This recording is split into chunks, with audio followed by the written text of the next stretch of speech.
tiba-tiba kayak ada sosok yang siapa gitu kayak beberapa kali.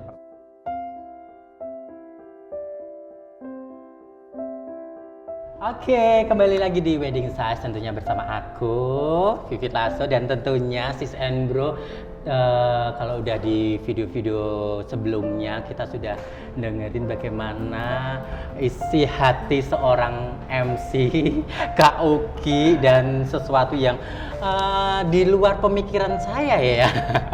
Dan tentunya di video terakhir ini, nah pasti segmen terakhir ini. Thank you udah dibenerin oleh MC. Seorang MC harus membenarkan ya. Iya nah, dong. Di segmen terakhir ini kan pasti ngalamin sesuatu nggak sih hal-hal yang di luar perkiraan kita saat MC. Mungkin ada hal-hal yang kayak datang suatu tempat ngerasain yang merinding atau apa. Kalau gitu. bahasa Perancisnya wingit ya. Wingit. Oh, bahasa Jawa. Pernah nggak sih ngalamin hal itu, Kak? Oke, pernah, nggak mungkin nggak? Banyak sih Kak, apalagi kan kayak kita misalkan kan beberapa kayak venue di Semarang ini kan, atau mungkin kita bisa bilang venue-venue yang lain kan pasti kayak gitu pasti ada penunggunya ya. Okay. Ada makhluk lain, jadi kayak aku cukup sensitif sih soal itu. Hatinya sensitif. Oh.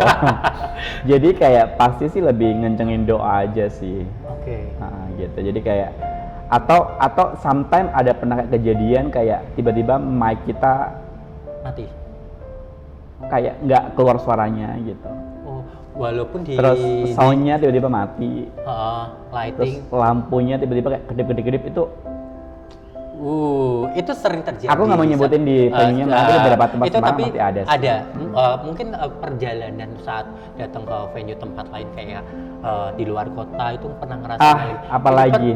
Apalagi kayak gitu sering banget yang namanya ini Kak Fit. Pernah pakai aplikasi pencari yang hantu-hantu itu yang bukan pencari jalan. Wase. Jangan bilang jangan nggak apa-apa dong. Itu kan Google. Malah dia bilang. Kak, itu kan kadang-kadang mereka kayak cari shortcut ya, cari jalan yang paling terdekat gitu. Nah, kadang-kadang kan kayak jalannya tuh aneh-aneh Kak. Kadang kayak lewatin kuburan. Lewatin jalan yang sepi yang nggak pernah dilaluin orang gitu. Itu sering dan takut, tapi mau nggak mau kan harus jalan kan. Tapi sendiri atau mungkin biasanya aku kadang sendiri, kadang sama asisten sih gitu. Gitu Kak. Itu sering terjadi. Sering banget. Ngerasain pernah. Apalagi kayak first time kita suatu tempat dan kita belum tahu harus lewat mana gitu ya. Di luar kota gitu pasti kayak sering sih kayak gitu. Ya banyakin doa sih, kayak dari awal kita berangkat ya harus berdoa dulu, itu yang pertama. Terus kadang-kadang kita kan kalau ngomong soal wedding nih kayak balik lagi ya, itu kan kayak apalagi kalau eventnya event outdoor Kak. Iya kayak outdoor misalkan kayak Kakak tahu kan kalau misalnya kayak outdoor terus mungkin di bukit inilah gitu.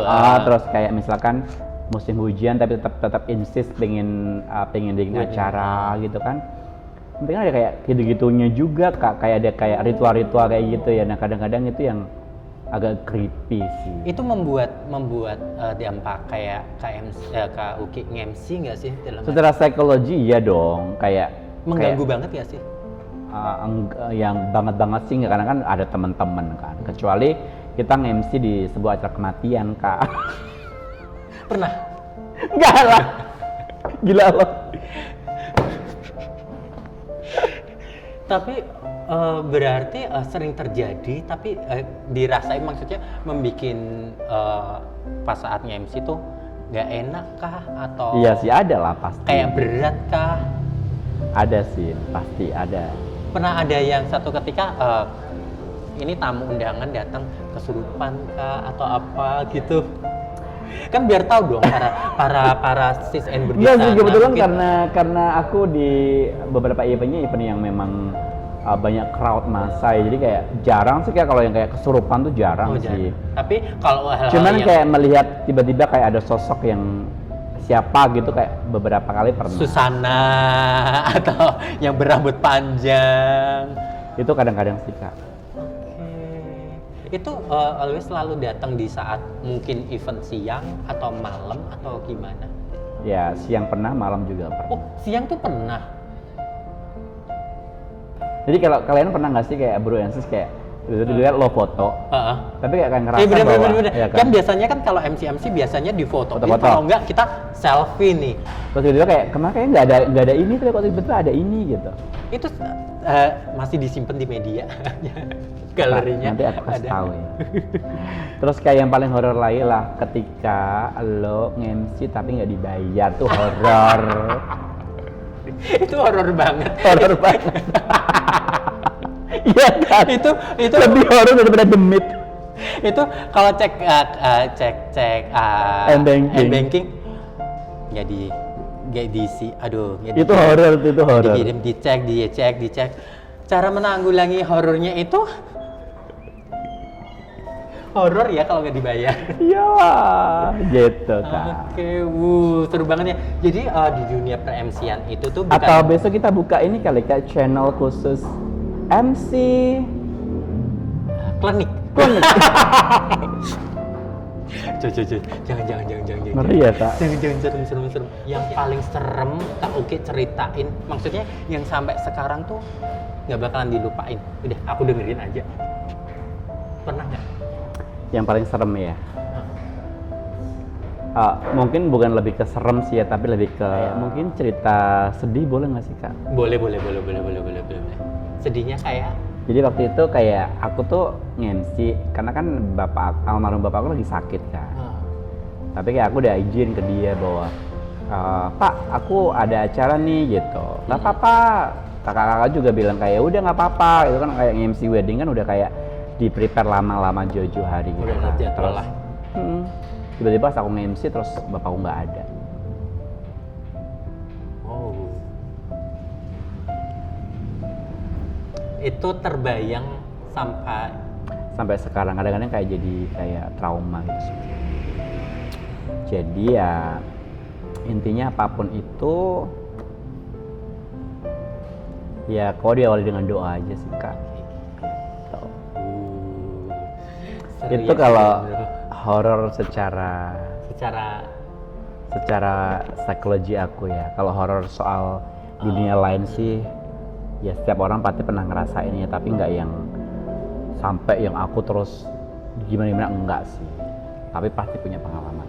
Nah, pernah nggak sih dengerin kayak gosip-gosip MC ini pakai pakai inilah, pakai itulah, susuk pelari ya, gitu, pakai ini. semar mesem, sekali mesem langsung bayarin 5 Itu juta pernah gitu ya. dengerin nggak sih kayak gitu? Itu kan pasti kan berkumandang gosip-gosip itu Yes. banyak dirasain para MC kan, nggak mungkin enggak itu. Aku sih selalu positive thinking kayak, tapi kalau menyikapi hal itu pasti ada lah ya, mungkin beberapa. Cuman ya aku nggak mau tahu juga, maksudnya kayak karena sesuatu yang kita lakuin bukan karena hasil kerja keras kita, terus bukan karena memang niat kita dan juga doa kita sebelum melakukan suatu kegiatan.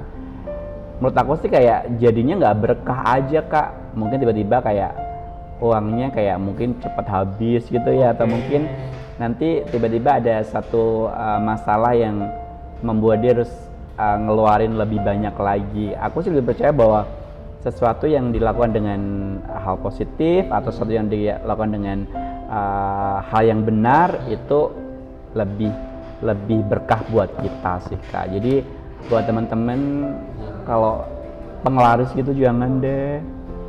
Kan kita sebagai manusia ini adalah ciptaan Tuhan yang paling mulia ya. Jadi punya iman lah setidaknya. betul. Jadi kalau kalian kayak gitu enggak lah. Kayak nggak abadi aja, Kak, gitu. Kayak ntar gimana juga gitu, ngeri juga, Kak. Ya kan? Oke.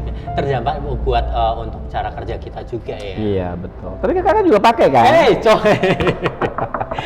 Wow, seru banget ya. Kak Oki, thank you. Next time pengen banget deh bahas kayak gini-gini ya. Boleh next time di video berikutnya ya.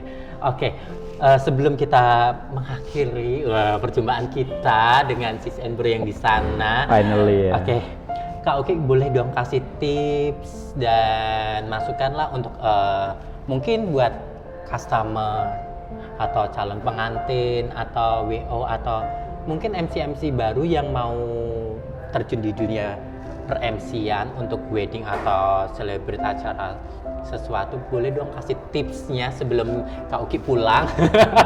Yang pertama, kalau kalian memang pengen menggeluti atau mendalami per-MC-an, ya lakukan dengan penuh tanggung jawab.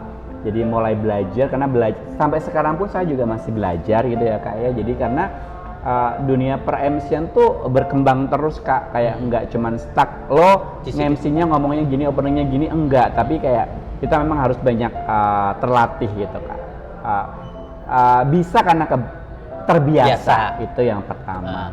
Yang kedua, buat klien atau customer ya, yang memang pengen hire kita buat jadi MC di acaranya, jadi don't compare us with other. Jadi kayak ya kalau kamu memang suka itu ya udah gitu, jangan lo compare. Itu lebih murah harganya, lebih bagus. Ya jangan. Kalau misalkan memang kalian nggak mau ya udah, maksudnya nggak usah di compare aja gitu. Ya udah gitu, selesai gitu. Terus buat organizer, buat kita, kalau kita udah ngelakuin kewajiban, hak kita